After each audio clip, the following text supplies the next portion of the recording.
Hello and welcome back to another day of charting. Today we're going to be reviewing the stock market, which is clearly sponsored by the color red. It is not just red in one block or one section, it is red almost everywhere.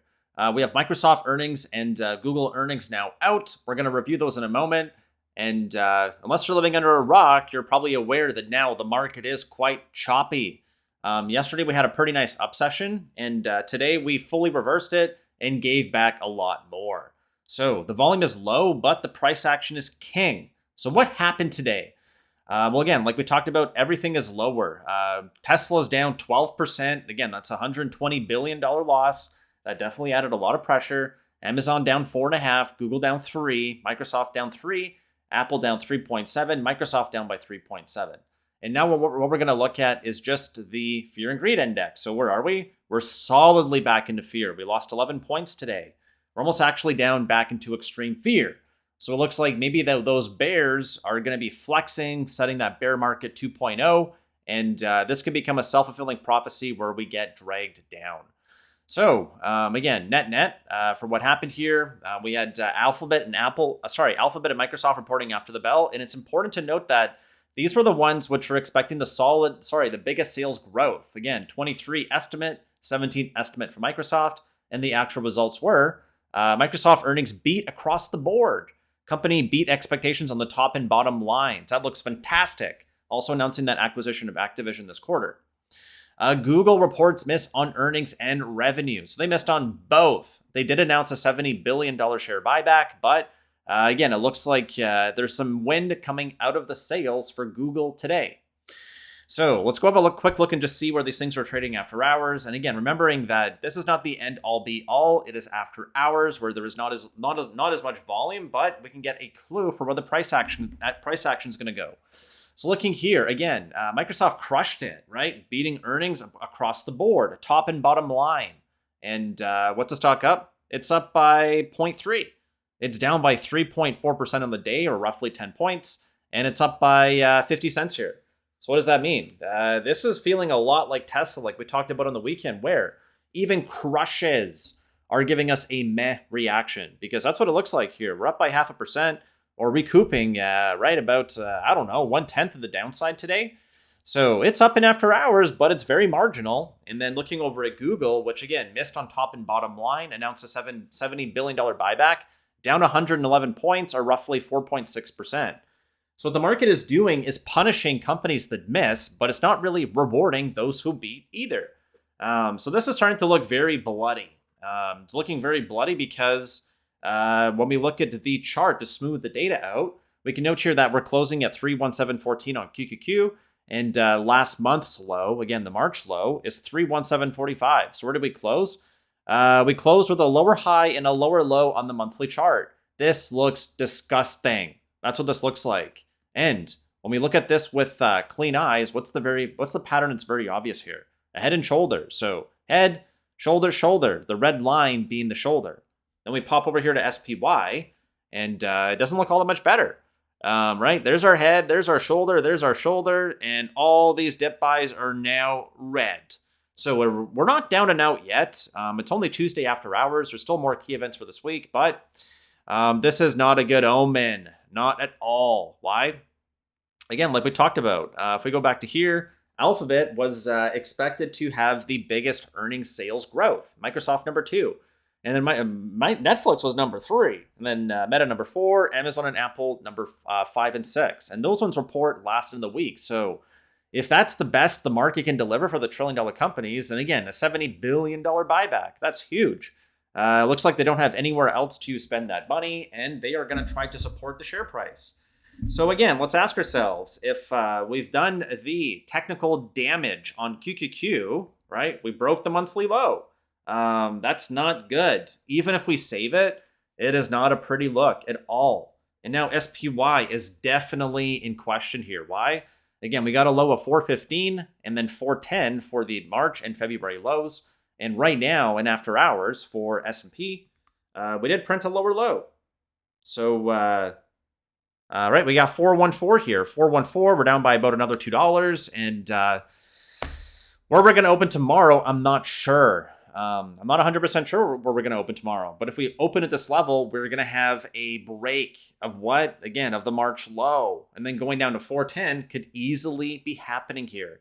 Also just got a headline the cross that said Robinhood is now laying off 9% of their workforce. So, right, yuck, right? Things are just getting progressively worse and worse. And in the meantime, the dollar just keeps on rocking. We're up here by about 0.6% to close out the session at, sorry, not close the session out, close out the cash market for the stock market at about 102.3. So all this means is that we're seeing that the wheels are in motion and we are starting to feel the pressure. We can note that, E-mini futures right now, we're down by 3.4. The NASDAQ is currently down by 5, but was a little bit lower before. Bitcoin down by 6, Ethereum down by 6, and we're right back down into fear here. Oh, now we're at 27. Hell yeah. We get down to 25 or lower, and we're down into extreme fear. We're nearly halving versus yesterday. So this is not pretty. Like I said, Microsoft beats top and bottom line across the board. Stock is basically flat, not even recouping a quarter of its loss today. So looking at Microsoft, again, now we're red on the day, right? Again, I don't know where we're going to open tomorrow, but if this is what the best earnings release so far is going to give us after being down 4% on the day, oof, it's going to be a long week. It's going to be a long week. So we got Facebook tomorrow, and what I would note is we're probably going to need to see the open into lunch tomorrow to understand the true feedback from Microsoft and Google for the broader market as well. And also looking to see whether or not there's any clarity in regards to Tesla, because it was definitely helping us yesterday. But today it erased, again, at 12% in a $1 trillion company, $120 billion in value. That is 3 times the value of the Twitter buyout. And for Elon Musk personally, worth about $250 billion, he's lost about 12% overnight. He's personally lost about $30 billion. That's 3/4 of the value of Twitter. So we're definitely seeing that there's substantial pressure to the downside. The average company in the S&P is still actually beating. However, when we look at the size of these blocks, it's hard to say that if these 5 or 6 little dinky ones over here beat, well, it's not nearly as important as having the big dogs beat.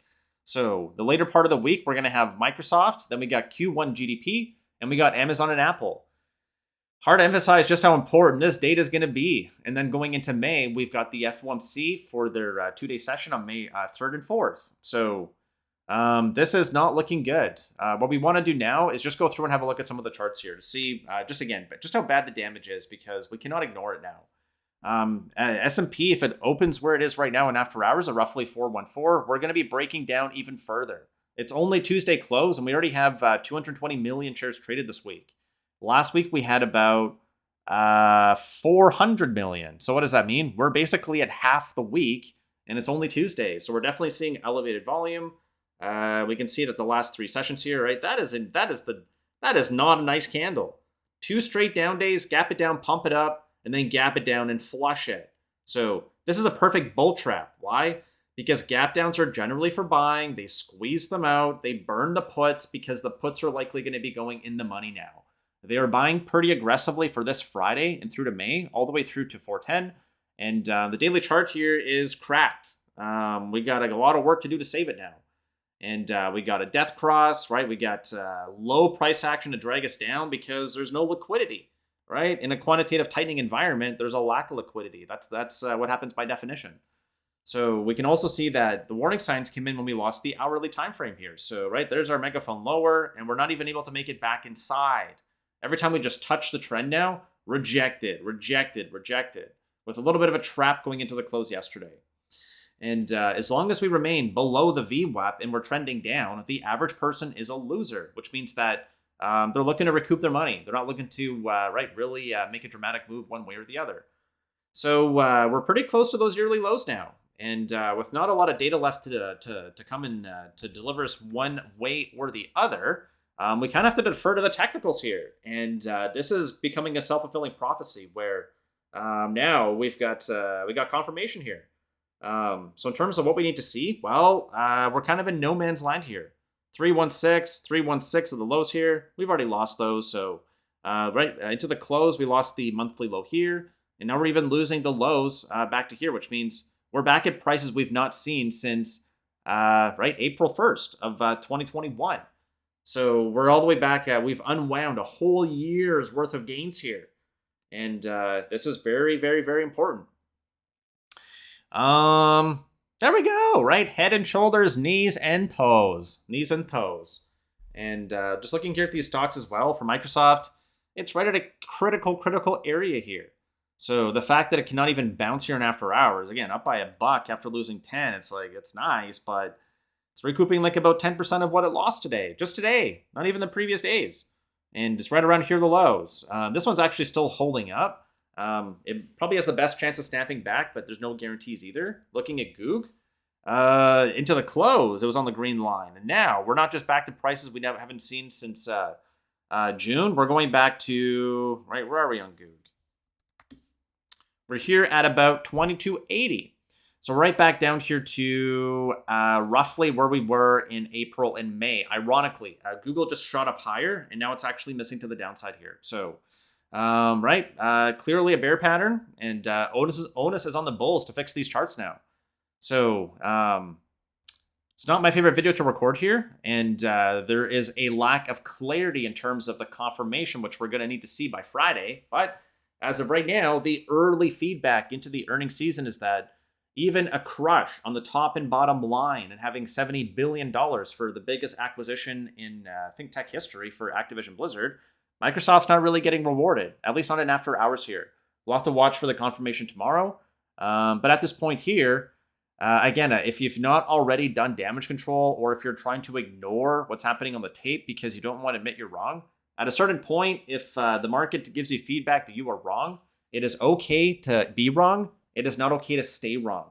So with that said, what I really encourage you to do is to watch the video, which will queue up here in a moment, with a critical eye, because inside of the video that I talk about here for the bear market of 2022, I tried my best to provide a concise view for what could happen if the worst case scenario happens. Again, sell in May and go away.